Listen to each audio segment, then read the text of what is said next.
Comment profiter des mouvements baissiers? C'est un tutoriel de trading que je vous propose, en même temps qu'une analyse du CAC 40, puisque je vais prendre exemple sur le CAC 40 pour vous faire ce petit tutoriel.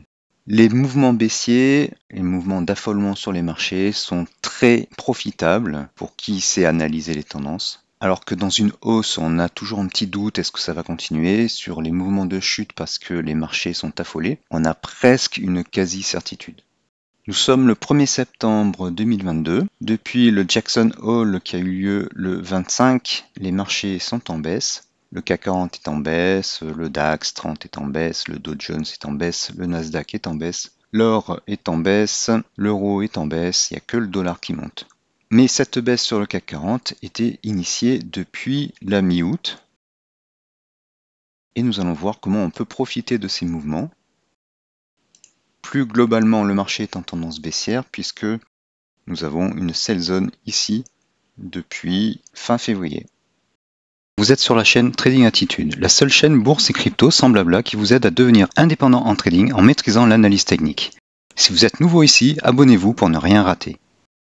Alors pour ceux qui sont nouveaux sur la chaîne, nous sommes dans TradingView. Nous avons sur les prix un indicateur que j'appelle l'asset, qui est composé de deux sous-indicateurs, un rouge et un bleu, et ils servent de support et de direction au cours, support résistance.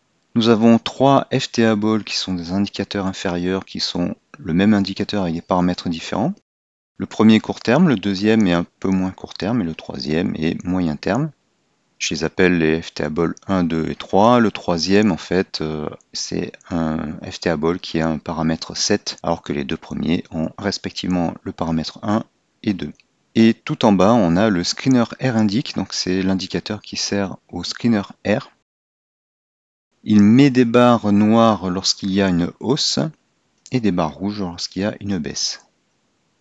Alors pour ceux qui le possèdent, j'ai fait une version TradingView dans laquelle il y a un paramètre négatif qui, lorsqu'il est coché, fait apparaître les barres négatives quand il y a une baisse. Alors donc en weekly, on voit qu'on est dans une tendance baissière parce que il y a une sell zone sur le troisième indicateur. Une sell zone, c'est une zone de baisse.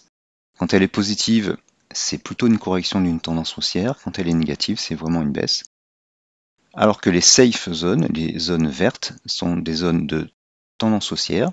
Et quand elles sont négatives, c'est plutôt une correction d'une tendance baissière. La barre du zéro, c'est cette barre rouge. Les zones plus foncées, c'est les zones où il y a un fort momentum, soit haussier, soit baissier. Et donc on avait une sell zone sur les deuxième et troisième indicateurs depuis juillet 2021 pour ce deuxième indicateur. Effectivement, on a eu d'abord le momentum qui ralentissait, mais on était toujours en safe zone sur le troisième indicateur.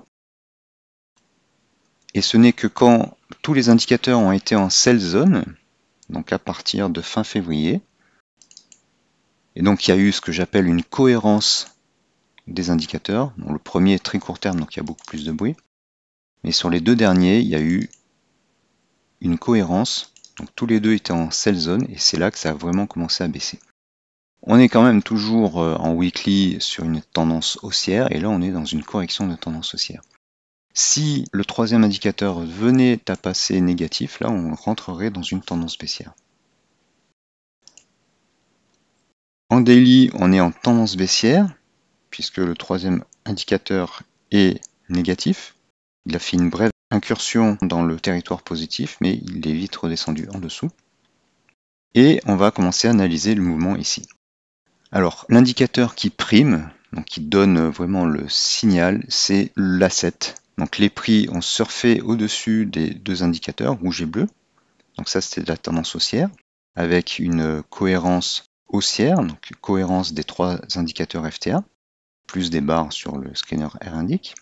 Et quand les cours ont commencé à traverser les différentes couches de l'asset, les différentes lignes, et qu'il est venu surfer en dessous, là ça a été la tendance baissière. D'ailleurs, on a de forts momentum, donc c'est les zones rouges foncées. Et la safe zone sur le troisième indicateur, FTA Ball, c'est terminé. Et donc là, on a une tendance baissière. Et donc, le tutoriel de cette vidéo, c'est comment profiter des mouvements baissiers. Alors, on va passer en 1 heure pour avoir des choses plus précises. Et là, on voit qu'on a 3 zones où les cours surfent en dessous de l'asset. On a cette première zone, ensuite celle-ci, et ensuite celle-ci. Alors, on voit aussi les zones à fort momentum. C'est les zones avec du rouge. Nos 3 indicateurs sont négatifs, donc on est vraiment en tendance baissière sur 1 heure. Et là, il y a quand même des rebonds. Alors, pour être plus précis, je vais passer en 15 minutes. Et donc, quand on est sur des tendances baissières, donc l'inconvénient des indices ou des actions, puisqu'on peut faire la même chose avec les actions, c'est qu'il y a des gaps à l'ouverture, il peut y avoir des gaps, là il y a un gap baissier, et là aujourd'hui il y a eu aussi un gap baissier. Mais quand on est en séance et quand il n'y a pas de gap baissier, on a une jolie tendance avec là par exemple les cours qui surfent en dessous de l'asset. Il y a une petite correction ici, mais elle n'a pas duré longtemps, on repart à la baisse. Et là, il surfe aussi en dessous, et là aussi. Alors, ce que je voulais vous montrer, eh bien, c'est que lorsque les prix surfent en dessous, il y a plusieurs possibilités. Ils peuvent rebondir comme ça, plutôt en V. Ils peuvent amorcer une dérive latérale, et puis remonter. Ils peuvent faire une sorte de coupelle, et puis remonter. Et enfin, ils peuvent continuer de baisser et accélérer la baisse. Alors, les options, on va les appeler 1, 2, 3 et 4. Pour que les options 1, 2, 3 se réalisent, eh bien, vous le voyez, il faut qu'on casse l'indicateur rouge, puis ensuite l'indicateur bleu. Il va falloir les casser et venir repasser au-dessus. Il nous reste la 4e solution, où là, les cours continuent de passer, de surfer en dessous de ces indicateurs. Donc comme signaux d'entrée sur vos trades de vente à découvert, c'est quand il y a un break. Donc ici, il y a un break à la baisse.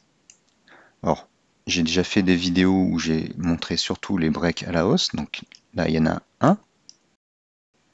Et là, il y en a un second. Dans ces cas-là, on peut mettre des stop loss, par exemple, à ce niveau, ou sous l'indicateur rouge. Et dans ce cas-là, on peut le mettre ici. Dans le cas d'une tendance baissière, ou en cours de tendance haussière, mais dans le cas des tendances baissières, c'est encore plus fort parce que c'est vraiment de l'affolement où les gens liquident leur position. Et donc la probabilité pour que ça continue est plus forte, surtout après des annonces de la Fed où on va remonter les taux ou des paniques dues à une crise. Et donc, dans une tendance baissière, on va choisir une bougie assez courte, par exemple celle-ci. On va mettre un stop loss au-dessus et on va initier un trade en dessous, sous le break. Voilà. Si on se trompe, c'est-à-dire si on est dans une de ces 3 premières options, le stop loss va être déclenché et on va perdre assez peu. Si on a raison, eh bien la baisse va s'accélérer et on va gagner tout ça. J'ai déjà fait une vidéo sur le Dow Jones. Le Dow Jones cote dans les 30 000, 29 000. Donc quand il y a une petite variation en pourcentage sur les cours, il va y avoir un grand nombre de points et on va gagner beaucoup. Si on se trompe, on va perdre peu, et si on a raison, on va gagner beaucoup de points. Donc le CAC 40 c'est intermédiaire, puisqu'il ne cote qu'environ 6000. Et là, vous voyez que si on répète l'opération ici, eh bien, la chute, elle est assez forte ensuite. Donc ça, c'est le stop loss. On gagne tout ça. Idem ici, alors là on n'avait pas de bougie courte, mais on peut le faire quand il y a un break, par exemple là. et la chute était très intéressante. On pouvait aussi le faire là. Bon, sauf que il vaut mieux le faire quand on sort de l'indicateur rouge. On sort à la baisse. On était déjà bien tombé là, avec les deux bougies rouges, les deux grosses bougies rouges. Là, c'était un peu plus risqué parce qu'on était déjà éloigné de l'indicateur et il y a un risque de retour à la moyenne. Voilà, donc ces périodes baissières sont très propices à essayer d'entrer dans une tendance avec un faible risque puisque les stop loss ils sont assez proches. Dans les trois cas où il y aura un rebond, eh bien on est sorti assez tôt. Et même si le rebond n'est pas fait tout de suite comme ici, mais où il y a une dérive latérale, bah là on pourra sortir avec moins de casse si on voit que le mouvement baissier ne se continue pas. Par exemple ici, on entre ici parce qu'on pense que ça va baisser. Notre stop loss est là. Même avant qu'il soit atteint, on peut sortir avant parce qu'on voit qu'il n'y a pas de continuation de la tendance baissière. Alors ça, c'était sur les indicateurs sur les prix. On peut aussi, et surtout c'est même conseillé, céder des indicateurs inférieurs. Donc déjà, la différence qu'on voit par rapport à cette situation et ces situations-là, c'est qu'il n'y a pas de sell zone sur les indicateurs inférieurs. Il y en a une ici sur le premier, mais les deux autres ne sont pas en sell zone. Ils sont négatifs, mais pas en sell zone. Donc il n'y a pas de momentum baissier. Contrairement à ces situations-là, où là, il y a des sell zones. Donc quand on entre ici, on est en cohérence baissière. Les trois indicateurs sont négatifs. Quand on entre ici, les deux premiers sont en cohérence baissière, en cohérence baissière, il y a des sell zones. Et le deuxième est en train de passer en sell zone. Et il est négatif. Et ici, on est rapidement en sell zone. Et le troisième commence à rentrer en sell zone. Et on est négatif sur les trois indicateurs. Donc on a un momentum baissier. J'ai pris l'exemple du 15 minutes parce que c'était le plus clair, mais on peut faire ça sur toute unité de temps. Et pour ceux qui font du trading intraday pur, on peut le faire en unité de temps 1 minute. Je l'ai montré dans la vidéo sur le Dow Jones. Voilà, c'est ce que je voulais vous montrer dans cette vidéo. Comme je le disais récemment dans la vidéo sur l'analyse du CAC 40 et sur d'autres vidéos, on était monté assez haut, hein, on avait un sommet là de FTA Bol 2, il était assez haut, les cours eux font des plus hauts de plus en plus bas, donc on est vraiment en tendance baissière et donc à un moment ça devait se retourner et là on a saisi à peu près n'importe quel prétexte pour finir cette période de hausse qui n'avait aucun sens puisque l'environnement macroéconomique n'avait pas changé et les marchés semblaient être aveugles. Donc là, on revient à la réalité et les indices chutent. Voilà. Il n'y a que le dollar qui monte en ce moment. Si vous voulez faire des gains malgré ces conditions de marché, eh bien vous pouvez faire du trading intraday sur les indices qui chutent. Et je vous ai montré comment faire. Vous pouvez aussi regarder les deux vidéos sur le Dow Jones. On peut trader à la hausse comme à la baisse. Les signaux sont les mêmes mais ils sont inversés. Merci d'avoir regardé cette vidéo et à bientôt.